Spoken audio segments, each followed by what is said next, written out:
Hello friends, welcome to my kitchen. വേറെ ഒന്നല്ല കേട്ടോ, ഇന്ന് ഞാൻ ഇത് കൂടെ വേറൊരു പലഹാരം ഉണ്ടാക്കാമെന്ന് വെച്ചു.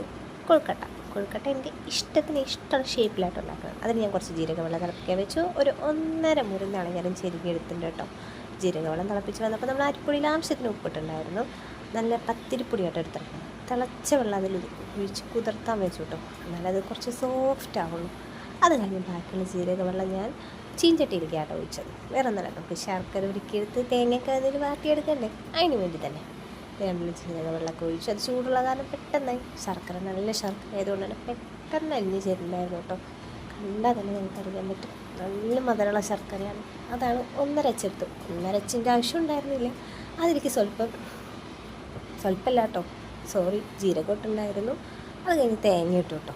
നന്നായിട്ട് ഇളക്കി ചേർക്കണം. അതിലേക്ക് ഞാൻ നെയ്യ് ഒഴിച്ചിട്ടുണ്ടായിരുന്നു കേട്ടോ. വേറെ ഒന്നും വേണ്ട, നല്ലൊരു ടേസ്റ്റ് കിട്ടാൻ വേണ്ടിയിട്ടാണ്. അപ്പോൾ അത് നന്നായിട്ടൊന്ന് വറ്റി വരണം വരെ ഒന്ന് ഇളക്കി കൊടുക്കാം കേട്ടോ. അടി പിടിക്കരുതേ, മീഡിയം ഫ്ലെയിമിലിട്ടിട്ട് വേണം ഇതൊക്കെ ചെയ്യാൻ കേട്ടോ. അപ്പോൾ അതൊന്ന് സെറ്റായി. അത് കഴിഞ്ഞ് ഞാൻ ഇഡ്ഡലി തട്ടൊക്കെ കഴുകി വൃത്തിയാക്കി വെച്ചിട്ടുണ്ട്. നിങ്ങൾക്ക് തന്നെ കണ്ടാൽ മനസ്സിലാവും. എൻ്റെ കൈൻ്റെ ഒരു ഷേപ്പിലാട്ടോ ഞാൻ എൻ്റെ കൊഴുക്കട്ട ഉണ്ടാക്കുന്നത്. ആദ്യത്തെ 2 ബോളായിട്ടൊക്കെ വന്നു. പിന്നെ നിങ്ങൾക്കറിയാമല്ലോ, എങ്ങനെയെങ്കിലൊക്കെ ഇത് നല്ലൊരു ആഹാരമായിട്ടിനകത്തായാൽ പോരേന്ന് വെച്ചാൽ ഞാൻ ഒരു അട പരത്തിയ ഷേപ്പിലൊക്കെ ഇങ്ങനെ ആക്കി ഒക്കെ സെറ്റാക്കി. ആൾക്കൊരെണ്ണം എന്നിട്ടോ സെറ്റാക്കിയിട്ടുണ്ടായിരുന്നു. കുട്ടികൾക്ക് മാത്രം 1 അങ്ങനെ ഇതൊക്കെ കഴിച്ചു. സൂപ്പറായിരുന്നു കേട്ടോ. നിങ്ങൾ ട്രൈ ചെയ്ത് നോക്കൂ. Tata, bye bye, see U.